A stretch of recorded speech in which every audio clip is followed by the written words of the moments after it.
ఆచి chicken masala. Iran పై కాసేపట్లో ఎప్పుడూ లేనంత స్థాయిలో దాడులు చేస్తామని America defence secretary Pete Hegseth ప్రకటించారు.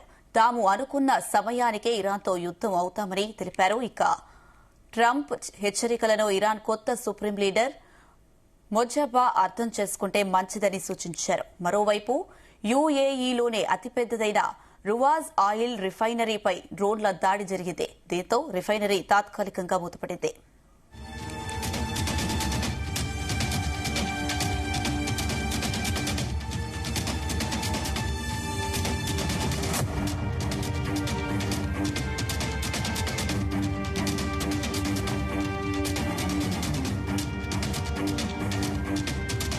ఇరాన్ పై కాసేపట్లో ఎప్పుడూ లేనంత స్థాయిలో దాడులు చేస్తామని America defence secretary Pete Hegseth ప్రకటించారు. తాము అనుకున్న సమయానికి ఇరాన్తో యుద్దం ఆపుతామని తెలిపారు. ఇదే అంశానికి సంబంధించి మరిన్ని అప్డేట్స్ మా చీఫ్ న్యూస్ కోఆర్డినేటర్ రాధాకృష్ణ అందిస్తారు. రాధాకృష్ణ, ఇరాన్ ఇజ్రాయెల్ మధ్య అమెరికా దళాలు పెద్ద స్థాయిలో విరుచుకుపడుతున్నాయి. అయితే ఈ రోజు గత 10 రోజులుగా జరుగుతున్న దాడులకు మించి ఈ రోజు రాత్రులు ఇరాన్ పైన ఇజ్రాయెల్ అమెరికా బలగాలు విడుచుకుపడబోతున్నాయని చెప్పేసి అమెరికా రక్షణ శాఖ మంత్రి పీట్ హెగ్సేత్ కాసేపటి క్రితం ప్రకటించారు. సో ఒకవైపు ఇరాన్ మొండిగా ఉంటుంది, మా మాట లెక్క చేయడం లేదు, ఇప్పటికే చాలా సార్లు హెచ్చరించాము, అయినా ఇరాన్ లో ఎలాంటి మార్పు లేదు. కాబట్టి ఈ రోజు గతంలో ఇప్పటి వరకు 10 రోజులు యుద్ధం అయిపోయింది. ఇప్పుడు జరిగినంత యుద్ధం ఈ రోజు జరగబోతా ఉంది. అంత స్థాయిలో దాడులు ఉండబోతున్నాయని చెప్పేసి పీట్ హెగ్సేత్ ప్రకటించారు. అదే సందర్భంలో అక్కడ ఉన్న కొత్తగా ఎన్నికైనటువంటి ఇరాన్ సుప్రీం మొజ్తబా కమీని దీన్ని ఎలా తీసుకుంటారో అతనే ఒకసారి ఆలోచించుకోవాలి అని చెప్పేసి కూడా పీట్ హెగ్సేత్ చెప్పిన పరిస్థితి కనపడుతుంది. అదే సందర్భంలో ఇంకా నెక్స్ట్ వచ్చేసి ఇప్పటికే మరోవైపు ఇరాన్ కూడా గల్ఫ్ కంట్రీస్ పై పెద్ద ఎత్తున దాడులకు దిగుతా ఉంది. సో యుఏఈలోని ఒక పెద్ద చమురు ఉత్పత్తి కేంద్రం పైన ఆ డ్రోన్లతో అటాక్ చేసింది. అక్కడ పెద్ద ఎత్తున మంటలు చెలరేగాయి.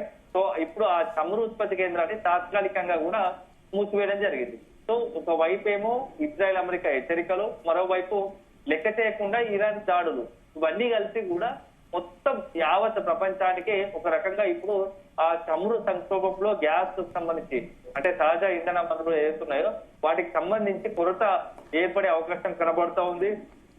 ఇప్పటికే మనం చాలా దేశాల్లో చూస్తున్నాము చమురుకు సంబంధించిన నిల్వలు తగ్గుతూ వస్తున్నాయి. దీంతో ఆటోమేటిక్ గా ఉన్న వాటిపైన అక్కడ ఉన్నటువంటి మార్కెట్ లో కృత్రిమ కొరత ఏర్పడడం, వాటికి ధరలు పెంచడం, ఉంటే అసలు తక్కువ ఉంటే వాటి ధరలు పెంచుకోవడం, ఎక్కువ ఉండడం, ఇవంతా కూడా ఆయా దేశాల జీడిపి పైన ప్రభావం చూపుతోంది. సో ఈ నేపథ్యంలో ఈ రోజు ఏం జరగబోతోంది, నిజంగానే పీట్ హెగ్సేత్ ప్రకటించినట్టుగా ఇరాన్ పైన ఇజ్రాయెల్ అమెరికా బలాలకు పెద్ద ఎత్తున దాడులు దిగబోతున్నాయా, మరి ఆ దాడులను ఇరాన్ ఎలా దాన్ని కంట్రోల్ చేసుకుంది, ఇరాన్ ఎలా ఎదుర్కొంటుంది అనేది కూడా మనం వేచి చూడాలి. ఎందుకంటే నిన్న ఈ రోజు డొనాల్డ్ ట్రంప్ మాట్లాడుతున్న వ్యాఖ్యలు కూడా సేమ్ పీట్ హెగ్సేత్ లాగానే ఉన్నాయి. ఎందుకంటే ఇప్పటికే యుద్ధం ముగిసింది, మా అమెరికా బలగాలు దాదాపుగా ఇరాన్ కి సంబంధించి పూర్తి స్థాయిలో అక్కడ సంబంధించిన 46 యుద్ధ నౌకలను, అదేవిధంగా వాళ్ళ రాడార్ వ్యవస్థను, ఆర్మీని అందరి కూడా మొత్తం కూడా దాదాపుగా నిర్వీర్యం చేశాం. కేవలం ఒక 10% మాత్రమే ఉంది. ఆ 10% సంబంధించినటువంటి సైన్యంతో, ఆ రక్షణ వ్యవస్థతో అమెరికా పై ఇజ్రాయెల్ పై దాడులను ఎలా ఎదుర్కోగలదు ఇరాన్ అని చెప్పేసి కూడా ట్రంప్ ప్రకటించిన పరిస్థితి కనబడుతూ ఉంది. సో రాబోయే రోజుల్లో కూడా మొత్తం ఇరాన్ ను పూర్తి స్థాయిలో నిర్వీర్యం చేసేంత వరకు కూడా మా యుద్ధం ఆగదు. అదే సందర్భంలో త్వరలోనే ఈ యొక్క యుద్ధానికి కూడా ఎండ్ కార్డ్ పడుతుంది అని చెప్పేసి కూడా ట్రంప్ ప్రకటించిన పరిస్థితి. సో ఈ పీట్ హెగ్సేత్ కూడా అదే రకంగా కూడా త్వరలోనే ఈ యొక్క యుద్ధానికి ఎండ్ కార్డ్ పడబోతుంది అన్నట్టు కూడా ప్రకటించారు. సో నిజంగానే మరి ఈ రోజు రాత్రి ఏం జరగబోతుంది అనేది ఉత్కంఠ నెలకొంది. అంటే ఆ స్థాయిలో ఎందుకంటే పెద్ద ఎత్తున అమెరికా B-2 బాంబర్లను తీసుకొచ్చింది ఇరాన్ పై దాడికి సిద్ధపడుతుందని చెప్పేసి ఒక ప్రచారం జరుగుతుంది. దానికి అనుగుణంగా దాంతో పాటు ఇజ్రాయెల్ కు కొంత క్షిపణులకు సహాయం చేస్తుంది. వాటితో ఇరాన్ పై విరుచుకుపడే అవకాశాలు ఉన్నాయని చెప్పేసి కూడా తెలుస్తోంది. సో నిజంగానే ఈ రాత్రి ఏం జరగబోతుందో మాత్రం మనం వేచి చూడాల్సిందే. Right Radhakrishna, thank you.